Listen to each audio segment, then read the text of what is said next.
What happens when the world's most famous athlete meets the most fearless African revolutionary and walks away shaken to his core? LeBron James thought he'd seen it all. Until he met Ibrahim Traoré. No entourage. No script. Just truth. You have power, but no freedom. Those 7 words hit harder than any headline. This isn't just a meeting. It's a moment that exposes the system, shakes the throne, and flips the world order on its head. And what came next? They tried to bury it. But now, you're about to hear it all. LeBron James, looking into the camera during an exclusive interview. You think you've seen it all until you meet a man who makes the whole room go silent? A man who doesn't speak for applause, but for change. I sat across from him, thinking I knew power. Then he opened his mouth, and the ground shifted beneath me. The hall was electric. It wasn't the NBA Finals. It wasn't a red carpet. This was bigger. It was the African Unity Forum, a global gathering of leaders, visionaries, and icons, held under a shroud of quiet urgency. No flashing lights. No fanfare. Just substance. LeBron James had arrived as a guest speaker, championing education and youth empowerment. He was welcomed with cheers, media flashes, and reverence. But deep down, LeBron wasn't sure what to expect from the man everyone whispered about, Ibrahim Traoré. They called him Africa's Fire. The youngest leader on the continent. The soldier who rose not by bloodshed, but by belief. A revolutionary who made generals sit down and students rise up. LeBron watched from his seat, arms folded, brow furrowed as Traoré stepped onto the stage, not with a politician's stiffness, but with the calm precision of a man whose every word had been forged in struggle. Ibrahim Traoré, from the podium. They gave us chains and we broke them. They gave us silence and we built choirs. Now they give us distractions, and we must remember who we are. The room hushed. Delegates froze mid-sip. Even translators paused. LeBron leaned forward, his heartbeat suddenly audible. Traoré, continuing, eyes burning into the crowd. Africa was never poor. It was made poor. Our children were never without hope. Hope was stolen. And now the world fears a continent waking up. But we are not asking for seats at tables we did not build. We are building our own. The pause. We don't need saviors. We need partners. We don't need speeches. We need courage. And courage means looking into the face of the empire and saying, enough. LeBron blinked, stunned. This wasn't a man reading a script. This wasn't a leader playing to cameras. This was a volcano wrapped in discipline. LeBron and Traoré finally met in a quiet, candlelit corner of the presidential lodge. No press. No advisors. Just 2 men, continents apart in culture, but suddenly equals in soul. LeBron, reaching out to shake Traoré's hand. And I thought I understood strength. But what you said today, that wasn't just power. That was truth. Traoré, with a steady gaze. Truth only hurts those who've benefited from the lie. And right now, the world is full of pain, because the lie has gone on too long. LeBron nodded, speechless. Traoré, stepping closer. You are more than an athlete, LeBron. You are a mirror. And right now, the youth don't need more celebrities. They need mirrors that reflect who they can be, not who they are told to be. LeBron quietly. You see something in me, but what I saw in you, that fire, that raw purpose, that shook me, man. Traoré, placing a hand on LeBron's shoulder. I saw it the moment you walked in. I don't care how tall you are or how famous. I care whether your spirit still knows how to rebel. Because only rebels build futures. And LeBron, this world is on the edge of something dark. If we don't lead, the liars will. LeBron swallowed hard. He'd faced warriors on the court. He'd seen presidents speak. But never before had he felt like this, like a student of a new kind of truth.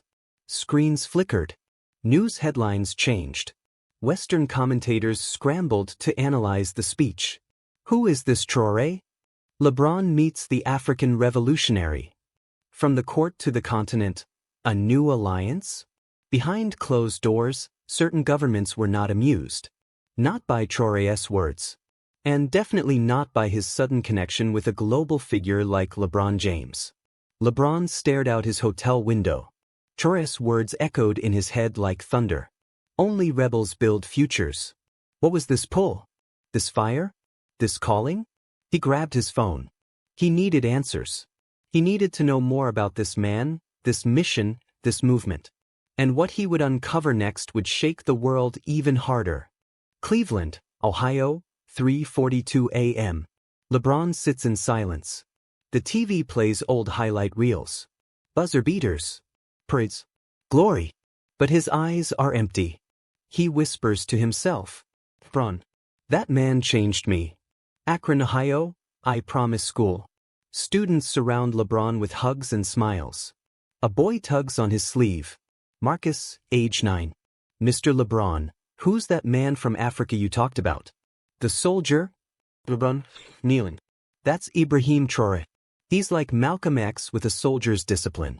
He's fighting for kids like you, but over there. Marcus, are you gonna fight with him? LeBron doesn't answer. He just stares at the boy, haunted. Private call, Nike executives. Nike exec number 1. We love your passion, LeBron. But aligning with someone like Traoré'S, military background, anti-Western rhetoric, it's risky. LeBron, firmly. You're not worried about risk. You're worried about rebellion. And you're right to be. Nike exec number 2. You've built something legendary. Don't throw it away on a political phase. LeBron, this isn't a phase. It's a fire. And maybe I'm done building for you. Washington, D.C., intelligence briefing. A red folder is placed on a long table. Homeland Security official. LeBron James is now a threat amplifier. His alignment with Traoré could ignite global anti-Western sentiment. Pentagon rep. He's just an athlete. Official. He was. Now he's a movement. Los Angeles, late night. Z's home. LeBron sits across from Jay-Z. Whiskey between them. Silence. To Z. You shook the system, bro. You feel that? That's pressure. That's legacy. LeBron. I'm not chasing legacy. I'm chasing something real. That man, Traoré'S, he looked at me like I was asleep. To Z. And now? LeBron. Now I'm awake. And I can't unsee it. Burkina Faso, Traoré'S war room. A satellite phone rings. It's LeBron. Secure line. Traoré'S, answering. Brother. LeBron, and speaker. I'm back home. But I left a piece of me with you. I can't sit on the sidelines. I want in. All the way. Traoré'S. Then we move. Together. LeBron. They're coming for me. Media. Brands. Maybe worse. Traoré'S. Then you're doing it right. Vive City. Press conference, next day. No logos. No brands. Just people. Black scholars, African leaders, youth organizers. LeBron steps to the mic. LeBron, powerful.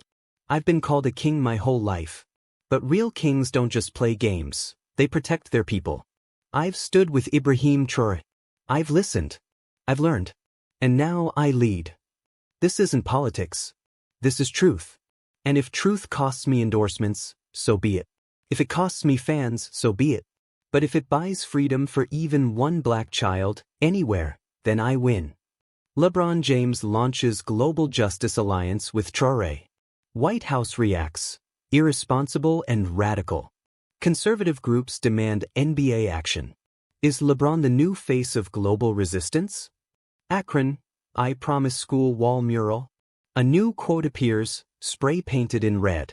You're not powerful until you make the powerful tremble.